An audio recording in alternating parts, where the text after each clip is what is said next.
तर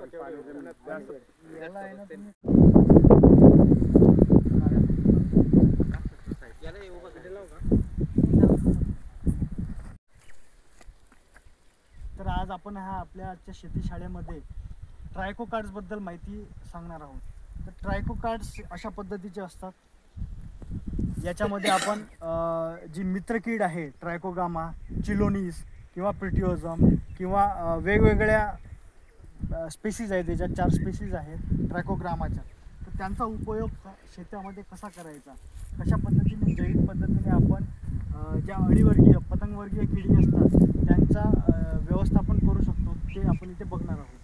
तर ही जी कार्ड आहे याच्यामध्ये जे ट्रायकोग्रामा नावाचे जे मित्रकीड आहे ते पतंगवर्गीय किडी असतील त्यांच्या अंड्यांमध्ये स्वतःची अंडी घालतात आणि त्याच्यामधून त्याला अंडी अवस्थेतच त्या शत्रुकिडीचा नायनाट करतात आणि त्याच्यामधून परत आपले पूर्ण जीवनचक्र पूर्ण करून त्याच्यामधून परत ते बाहेर निघतात आणि वातावरणामध्ये पसरतात.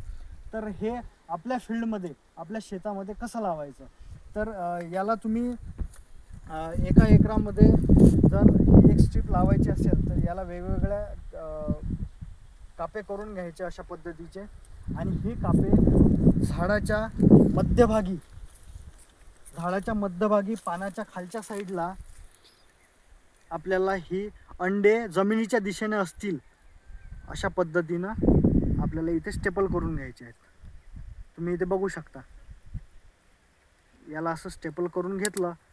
फक्त कार्ड लावल्यानंतर 1 ते 2 दिवस आपल्याला याच्यावरती कीटकनाशकांची फवारणी टाळायची आहे. 1-2 दिवसामध्ये याच्यामधले जे मित्रकीड आहेत ते बाहेर येऊन शत्रुकिडींचे अंडे शोधून त्याच्यामध्ये स्वतःची अंडी घालणार आणि त्यांचा अंडी अवस्थेतच नायनाट करणार. हे ट्रायको कार्ड्स भाताला कोणत्या स्टेजमध्ये लावायचे? भात पिकामध्ये आपण ट्रायकोग्रामा जापोनिकम या स्पेसीसचे ट्रायको कार्ड्स आपण भात पिकामध्ये लावतो. तर खोडकिडीसाठी अत्यंत प्रभावी व्यवस्थापन आपण याच्या माध्यमातून करू शकतो आणि हे कार्ड्स आपण लागवडीपासून तर शेवटपर्यंत आपण वापरू शकतो, कारण की खोडकीड ही ऑल स्टेजेसमध्ये असते भात पिकामध्ये. खाली त्यांचे मुळं पण आलेले आहेत तरी ते मरते. तरी वरती पाणी जास्त झालं पाणी नाही होते ना.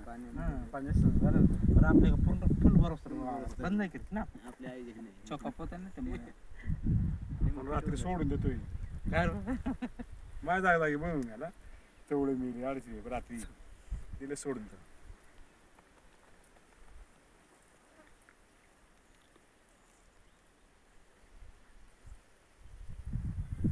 पाण्याचा प्रॉब्लेम नाही.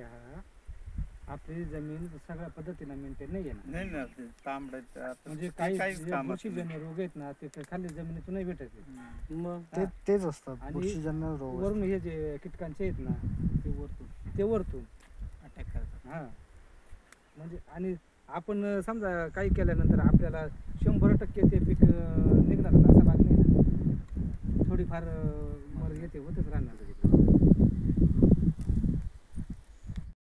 असं करून फेकू शकतो सगळीकडे.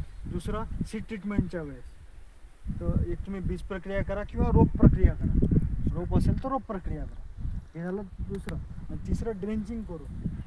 आवळणी जेव्हा म्हणजे पीक मोठं झालं असलं ना झाडाच्या जवळ आपण आवळणी करू शकतो, ड्रेंचिंग करू शकतो. अशा 3 पद्धतीनं जर तुमच्याकडे ड्रीप असेल तर मग तुम्ही त्याच्यातून सुद्धा देऊ शकतो पाणी.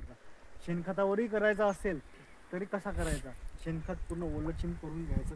हात दुखणे, कालांतरानंतर लवकर दुखणे ह्या गोष्टी असतात ना. आता आमच्या वयीचे 30 वर्ष 35 वर्षाचे माणसं सुद्धा सांगतात की पाय दुखत आहे, हात दुखत आहे. चांगल्या गोष्टी नाही येत नाही. आधी म्हातारे माणसं म्हणायचे असं 60-70 वर्षानंतर. आता 30 वर्षातच या गोष्टी आलेल्या. हे सगळे परिणाम हे कीटकनाशकांचे. कीटकनाशक कोणत्या ना कोणत्या पद्धतीनं आपल्या शरीरात जातच आहे, कोणत्या ना कोणत्या पद्धतीने. काढला फोटो सगळ्यांचा.